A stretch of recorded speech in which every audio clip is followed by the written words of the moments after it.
Political plus news channel पर आप सभी दोस्तों का स्वागत है। मैं हूं आपका दोस्त करण सिंह धनखड़। दोस्तों, आज बात करेंगे पुलवामा 1 वर्सेस पुलवामा 2। आप सोच रहे होंगे ये पुलवामा 2 क्या है? जी हाँ, क्योंकि पहलगाम का जो आतंकी हमला हुआ है वो हूबहू पुलवामा की तर्ज पर है। तो इसको अगर पुलवामा 2 कहा जाए तो कुछ इसमें कोई मतलब गलत नहीं होगा। ये पुलवामा 2 है एक तरह से। और इस पुलवामा 1 और पुलवामा 2 के कंपैरिजन में देखा जाए तो बीजेपी को इससे क्या नुकसान होने वाला, सत्ताधारी पार्टी है बीजेपी, इसको क्या नुकसान होगा, इससे क्या फायदा होगा, इसको समझेंगे, इस पर बात करेंगे। तो सबसे पहले इसी चीज को समझ लेते हैं कि ये कि मैंने इसको पुलवामा 2 का नाम क्यों दिया है। देखिए, इसमें बहुत सारी समानताएं हैं। समानता नंबर 1, हमले के लीड थे, लेकिन उसके बावजूद भी कोई किसी किस्म के सुरक्षा में जो तैयारियां होनी चाहिए थी वो सब नहीं किया गया। यहाँ पुलवामा में भी था और पहलगाम में भी था, यानी P2 में और P1 में दोनों में सिमिलरिटी थी। ये वहाँ भी लीड थे और यहाँ तक भी बोला गया था कि सत्यपाल मलिक जी ने कि हमारे जवानों को एयरलिफ्ट करा दिया जाए P1 के समय पर, यानी पुलवामा 1 के समय पर। यहाँ भी ये भी बात आई। दूसरी बात, कोई प्रेस कॉन्फ्रेंस उस समय नहीं की गई। सत्ताधारी दल या होम मिनिस्टर से या प्राइम मिनिस्टर से कोई राष्ट्र के नाम संदेश नहीं दिया, कुछ नहीं। कांड होता है और बीजेपी चुप हो जाती है। यही सिमिलरिटी एज इट इज वहां भी है। लेकिन एक अलग चीज जरूर यहां भी आती है और वहां भी आई थी, यानी पुलवामा 1 के समय भी और पुलवामा 2 यानी पहलगाम के समय भी ये सिमिलरिटी है जो मैं आपको बताने जा रहा हूं।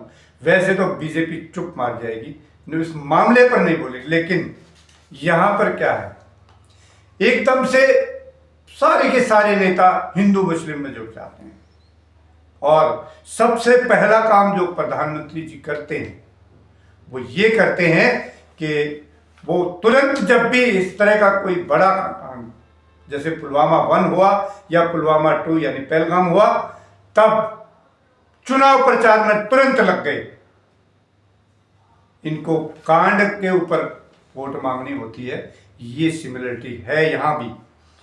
प्रधानमंत्री जी मधुबनी पहुंच गए अगले ही दिन और वहां से वोट मांग रहे थे। वहां से वोट मांगने का मतलब पाकिस्तान को ललकारना, वो भी अंग्रेजी में, ये वोट मांगना ही था।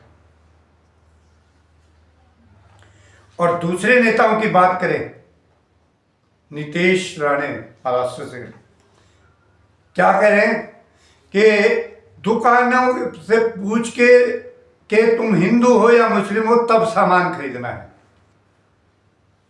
शिवेंदु अधिकारी, बंगाल का सबसे गुंडा आदमी जिसने बंगाल के अंदर आतंक मचा रखा है, बंगालियों का जीना हराम कर रखा है इस आदमी ने। एक महिला के बच्चे को जबरदस्ती लेकर हिंदू मुस्लिम कर रहा था। शिवेंदु अधिकारी। निशिकांत दुबे जो कहते हैं कि मैं कलमा पढ़ने की तैयारी कर रहा हूं। पीयूष गोयल, मंत्री जी भी हैं, प्रधानमंत्री भी हैं, मंत्री भी हैं, सांसद भी हैं, प्रदेश अध्यक्ष भी हैं इनके।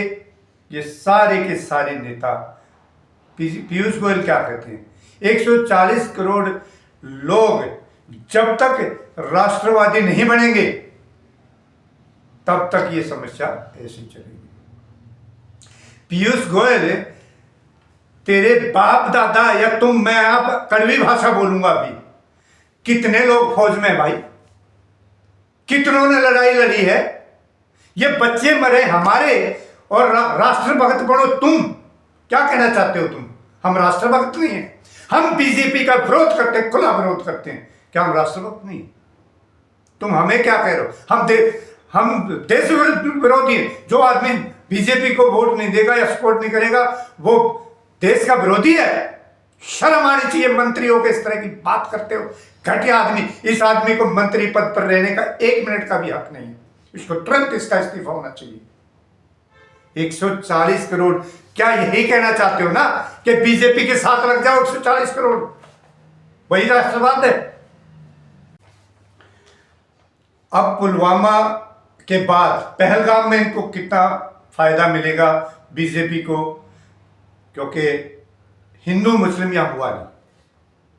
मुझे लगता है कि इसका कोई फायदा नहीं होने वाला, ये उल्टा इनके सिर पर पड़ेगा। इसकी वजह है कई।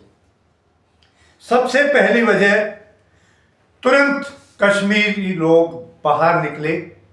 वही मौके पर एक भाई ने तो हिंदुओं को बचाने में अपनी जान तक दे दी, वही उग्रवादियों से भिड़ गया, उनके हथियार छीनने की कोशिश की तो दूसरे आतंकी ने उसको मारा, उस भाई को सलाम। सबसे पहला काम वहीं से शुरुआत हो गया।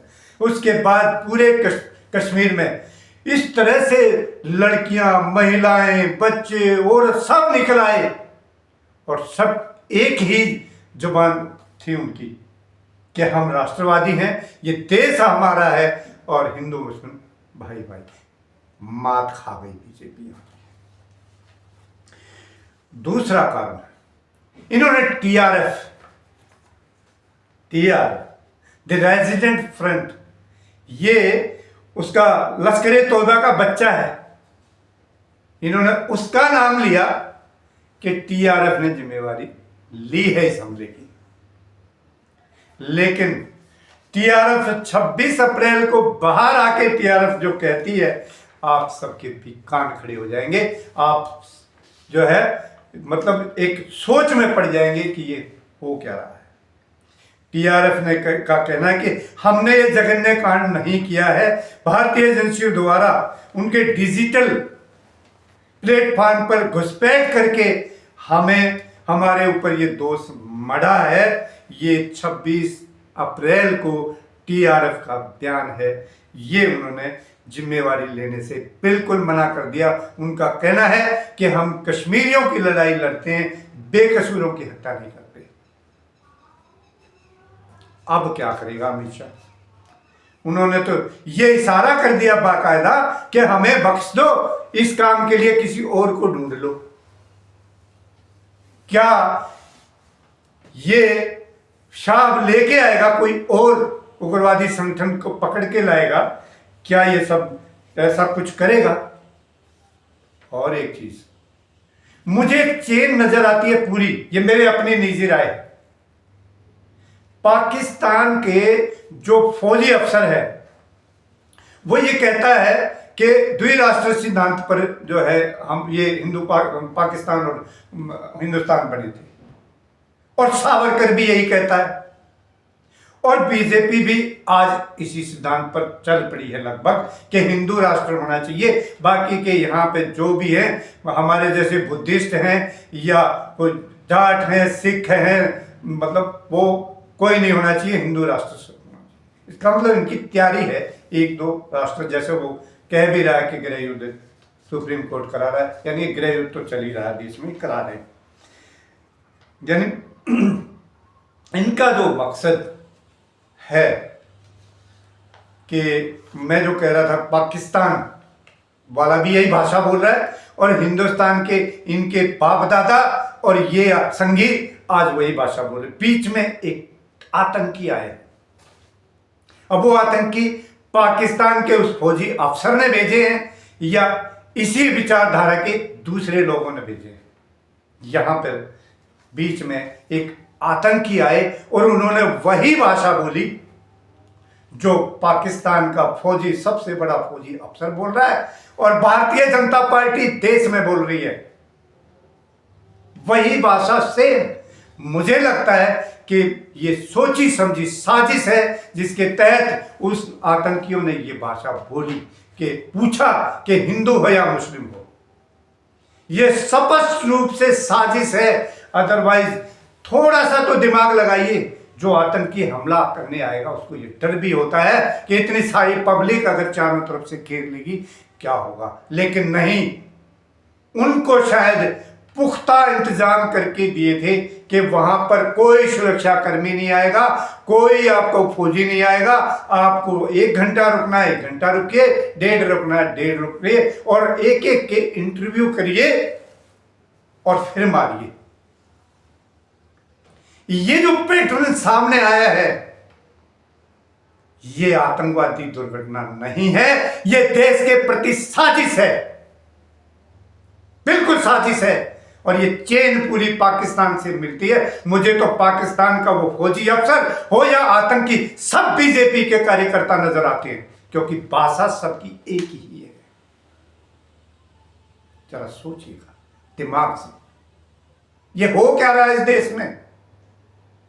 आतंकी हमला हो रहा है, सुरक्षा हटाई जाती है, कौन आतंकी संगठन है, एक का झूठा नाम लिया, वो सामने आके खड़े हो गए कि हमने नहीं किया, अब कोई और लेके आओगे।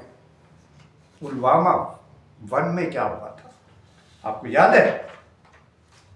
अगर पुलवामा 1 की याद करोगे तो मैं एक चेहरा आपको याद दिलाना चाहता हूं। डीएसपी था वो शोपियां में, जहां पर साजिश रची गई थी पुलवामा हत्याकांड की, वहां पर वो डीएसपी था, नाम था देवेंद्र सिंह। कश्मीर के शोपियां में वो डीएसपी था, और वहीं पे उसी के क्षेत्र में आतंकवादियों ने ये पूरे पुलवामा की साजिश रची थी। ये बात एनआईए ने कही है। उसके जब ये कांड हुआ उसके 2-3 महीने के बाद ही ये फौजी अफसर दो आतंकी जो हिजबुल मुजाहिदीन से जुड़े हुए थे उनको अपनी अंदर कार में बैठा कर ला रहा था। रास्ते में गलती से पकड़ा गया। उसने कहा कि ये मामला अलग है। जब बैरियर पर पकड़ लिया तो उसने कहा कि आप इस मामले में मत आइए, ये हाई लेवल का मामला। ये बात उसने बोली देवेंद्र सिंह ने, ये हाई लेवल का मामला है। और ये देवेंद्र सिंह कौन है? ये इसको राष्ट्रपति का अवार्ड दिया इन्होंने 2018 में, इसी संघी सरकार ने इसी देवेंद्र सिंह को राष्ट्रपति का पुलिस मेडल दिया था। ये इनका आदमी है। और आतंकवादियों को सरकार की शय मिल रही है, ये जनता जान चुकी है। अब आतंकवादी आते नहीं हैं, आतंकवादियों को लाया जाता है। अब जो हिंदुस्तान की जनता इतनी बेवकूफ नहीं रही अमित शाह, समझ जाओ अब भी टाइम है। कोई आतंकी नहीं आता, आतंकवादियों को लाया जाता है और सरकारी पर्चे के अंदर लाया जाता है। कोई बताएगा वो देवेंद्र सिंह कहां है? क्या एनआईए जवाब देगी? क्या अमित शाह इस देश को जवाब देंगे कि डीएसपी देवेंद्र सिंह इस समय है कहां? क्या देश को जानने का हक नहीं है? क्या ये गोयल यही देशभक्त है? हम यहां बेवकूफ बैठे हैं क्या इस देश में? हम देशद्रोही हैं? अकेला ये मंत्री, कैबिनेट मंत्री केंद्र का गोयल यही देशभक्त है कि 140 लोग जब तक राष्ट्रभक्त नहीं होंगे, यानी बीजेपी के साथ नहीं लगेंगे, तब तक कुछ नहीं हो। ये कहना चाहते हो? और बीजेपी कर क्या रही है? इस देश को अडानी को बेच रही है। क्या हम बीजेपी के साथ लग जाएं? ये देशद्रोही पार्टी है। अगर गोयल ये कहता है कि इसके साथ लग जाओ तभी हम देशभक्त बनेंगे, तो मैं सीना ठोक कर कहता हूं बीजेपी देशद्रोही पार्टी है। बीजेपी अलग विचारधारा को, विपक्ष को, संसद को, संविधान को, किसी चीज को नहीं मानती। बीजेपी एकमात्र देशद्रोही पार्टी है इस देश की। सीना ठोक के कह रहा हूं, जाओ बिगाड़ लियो मेरा। क्या बिगाड़ोगे? ज्यादा से ज्यादा क्या करोगे? जेल में डालोगे ना, इससे ज्यादा तो कुछ नहीं। देश के लिए जेल क्या है? जान भी जाए तो कम है। खुल के बोलेंगे, ऐसे ही बोलेंगे, जो सच्चाई है वो बोलेंगे जरूर। दोस्तों, मुझे आज आप लोगों से यही कहना था कि ये खाली आतंकवाद का मामला नहीं है, कहीं ना कहीं ये बू आ रही है, ये वोट बटोरने का मामला है, आतंकवाद का नहीं है। सीधे सीधे वोट बटोर, वरना तो अगले दिन वोट मांगने जाने की क्या जरूरत है। अभी तक कोई प्रेस कॉन्फ्रेंस नहीं, कोई सवाल जवाब नहीं, कोई किसी पर कार्रवाई नहीं, न पुलवामा 1 के टाइम हुई थी और न अब हुई है। पहले अपने घर को सुधारो। मान लिया, तुम्हारी बात मान लेते हैं, आतंकी हमला हुआ है, लेकिन जो चूक तुमने मानी है, 11 साल में पहली बार चूक हुई है, तो उस चूक का, जिसने वो चूक करी है, जिसने वो गलतियां करी है, गलती की तो कोर्ट भी सजा देती है, उनको सजा अभी तक क्यों नहीं मिली? क्यों इस देश का प्रधानमंत्री ने इस्तीफा नहीं दिया? क्यों गृह मंत्री ने इस्तीफा नहीं दिया? अगर बीजेपी पार्टी मानती है कि गलती हुई है, तो गलती का तो खामियाजा यही होता है, गलत लोग पदों पर ना बैठें।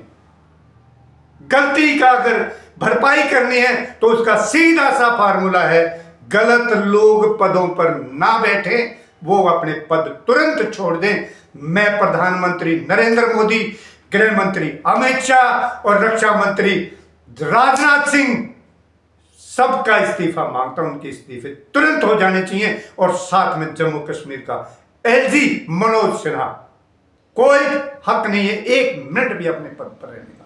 अगर इस देश से तुम जरा सा भी प्यार करते हो तो चारों के चारों तुरंत इस्तीफा दे दीजिए, तब मानेंगे आप देशभक्त हैं। वरना गोयल साहब, तुम हुट्टत पूंजिए। देशभक्त तो वो हैं जो, जिनकी औलादें, हमारी औलादें वहां बॉर्डर पे खड़ी रहती हैं, किसान और मजदूर की औलाद वहां पे बॉर्डर पे खड़ी होती है। तुम देशभक्त हो, शर्म आनी चाहिए। दोस्तों, अब मुझे दीजिए इजाजत। जय हिंद साथियों, जय भारत।